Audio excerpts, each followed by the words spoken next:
Taiwan. I'm Brossard with news from here in Taiwan and around the world. Legislative candidates in Taiwan are registering to be on January's ballot.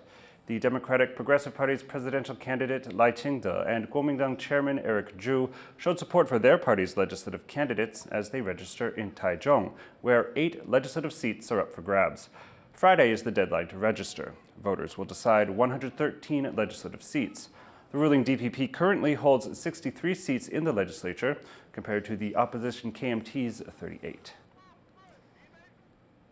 While Taiwan's ruling DPP is considered the favorite to win the presidency in January, the race for the legislature is much closer, meaning that the executive and legislative might end up controlled by different parties.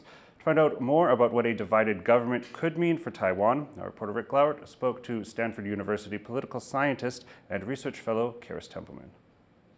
Could you tell us a little bit about how Taiwan's political system works? How is power divided between the legislature and the executive branch? So Taiwan is a unitary government with a directly elected president who appoints the premier, who then appoints the entire cabinet. And the president can appoint or remove the premier at will. The president doesn't need the legislature to confirm the premier. And so, in effect, it operates much like a full presidential system. The legislature now is elected at the same time as the president, so they're concurrent, which in practice means that the presidential race tends to overshadow the legislative race, and there's pretty high correlation, at least among the districts, between a party's presidential vote share and their legislative candidates' vote share.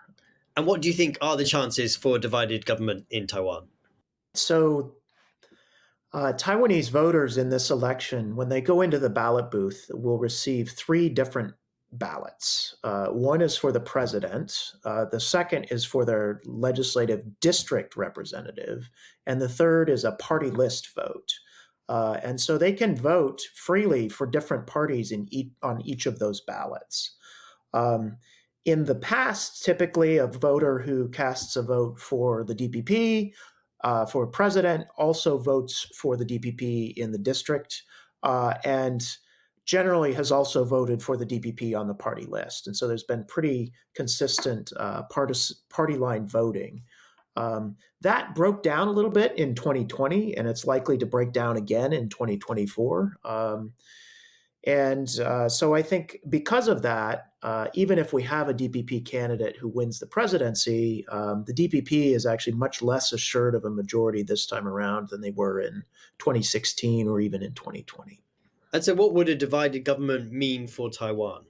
There's a precedent for this from 2000 to 2008 when Chen Shui-bian was the president and the opposition held the majority in the legislature.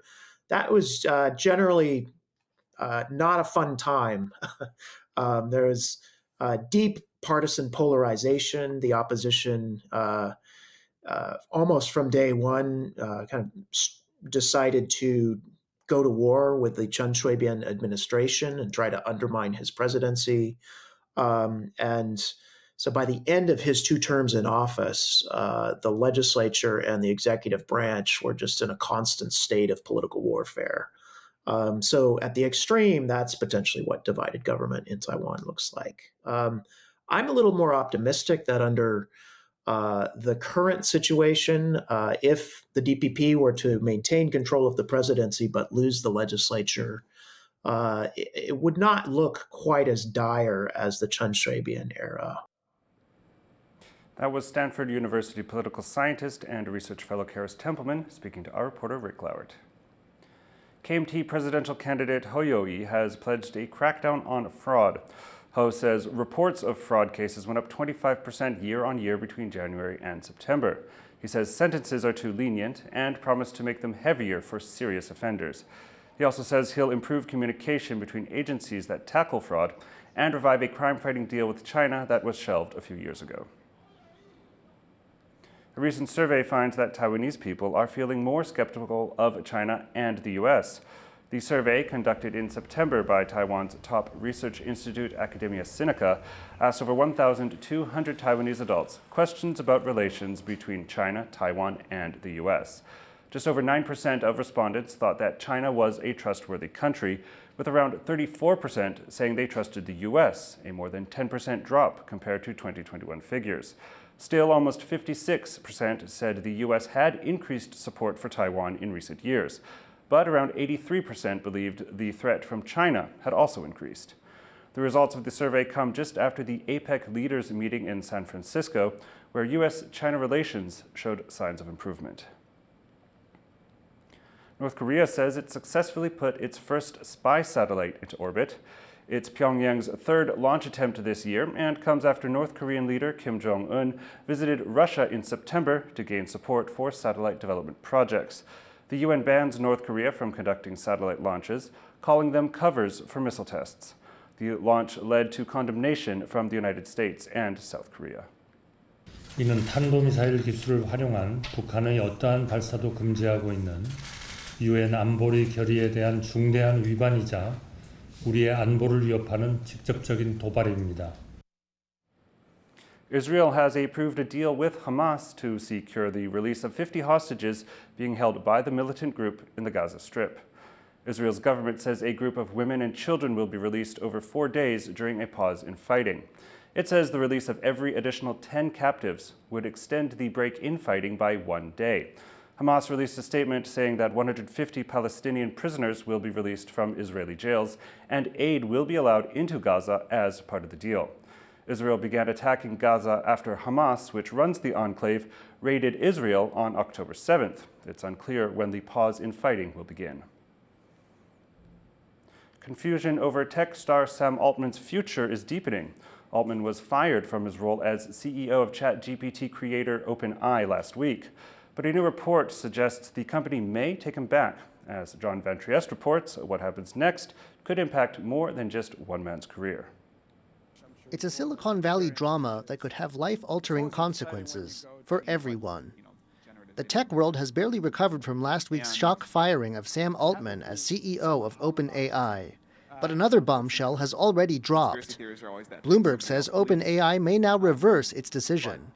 The details are unclear, but a mass revolt of employees and pressure from shareholders may have pushed its board to reconsider.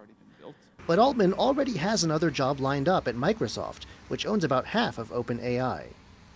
Where he ends up matters, because he's behind the development of a dangerous technology. AI is set to change everything from medicine and scientific discoveries to how and whether people work. But some see its advance as a potential threat to humanity on par with nuclear weapons. Altman has also spoken about the danger, like here at a hearing with U.S. Congress members. My worst fears are that we, the field, the technology, the industry, cause significant harm to the world. I think that could happen in a lot of different ways. It's why we started the company. OpenAI, the developer of ChatGPT, was designed as a non-profit, a place with guardrails, where governance would trump profits. Its charter stresses developing AI that benefits humanity, and it says it's even kept at least one advanced piece of tech under lock and key for humanity's safety. But experts say Microsoft has no such constraints, though how much it will let Altman do is uncertain.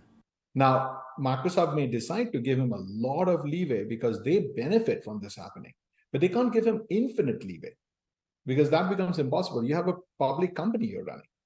OpenAI was not a public company. There's a very different situation in a public company. Some say that if OpenAI doesn't manage to get Altman back now, the future of AI belongs to Microsoft. Google was, Gemini was, their big play, their hope, because Bard hasn't done it. Gemini gets pushed back till January. But Microsoft is, they're holding all the keys. They are the dominant player in AI by far. What happens next could have a massive impact, not just for Altman, but for all of humanity. James Lin and John Van Trieste for TaiwanPlus. The founder of the world's largest cryptocurrency exchange, Binance, has stepped down as chief after pleading guilty to money laundering charges in the United States. Changpeng Zhao, better known as CZ, has been accused of knowingly providing a platform for what some call bad actors to process illegal payments. Zhao will personally pay a $50 million fine and could face several years in prison. Despite the investigation, Binance remains by far the largest crypto exchange platform in the world, with an over 40% market share of all cryptocurrency trades. The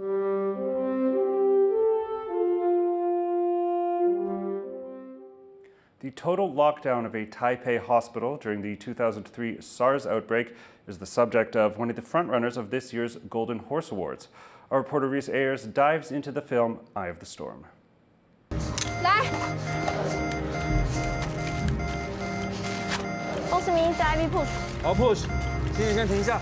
17 years before the COVID-19 pandemic, an outbreak of another coronavirus shook Asia.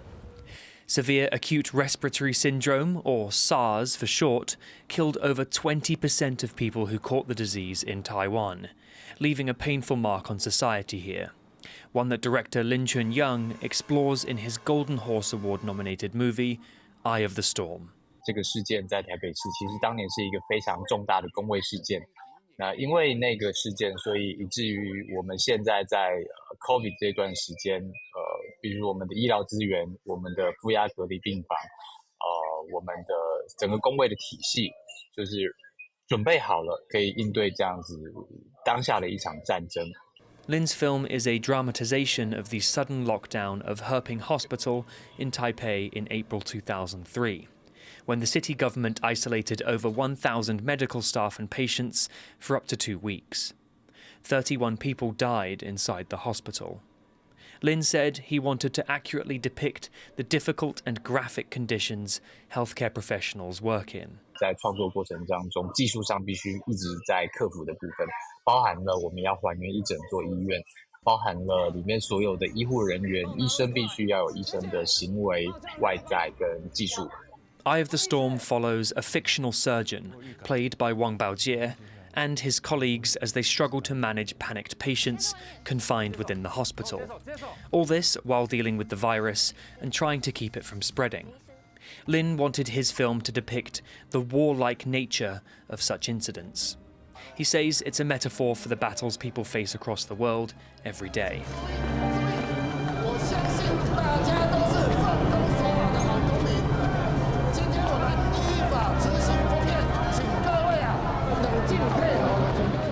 这个故事本身就是讲人类面对一场像是战役的一个灾难事件，然后在这个灾难底下所应对出的每一个角色各自的一些选择跟人性。Lin's film is also a study of human nature, particularly on how people act during crises, while not patronizing the audience by trying to teach them what's right or wrong. 好，你自个儿带，来，自个儿带啊。那透过电影这样子的一个媒材，我们有机会跟着这些角色去做出一些决定，这些决定也许跟你原本的设定是一样的，也许在你跟着角色的过程当下，你发现你会想要去选择一些更英雄的行为，也说不定。Eye of the Storm is available to watch on Netflix. It's nominated for 8 awards at the 60th Golden Horse Awards, including the most coveted award, Best Narrative Feature. The award ceremony is set to take place on November 25th. Luffy Lee and Reese Ayers for TaiwanPlus. For more on the Golden Horse Awards and this year's nominees, search Golden Horse on the TaiwanPlus website. Endangered black-faced spoonbills have started to arrive in Taiwan on their annual migration. The wading birds fly south from their breeding grounds off the Korean peninsula and winter here. Some of the birds have been tagged to track their migratory habits. One individual, S50, was tagged in 2013 and winters every year in Taiwan. This spoonbill would usually be spotted in Jiayi and Tainan in Taiwan's southwest. This year, it's been spotted in Taidong on the country's east coast. Thank you for watching What's Up Taiwan. You can visit the TaiwanPlus website or follow our social media for more stories from Taiwan and around the world. Finally today, we leave you with footage of the MongolCon on stage in London's West End. I'm Philip Brossard, take care, and we'll see you next time.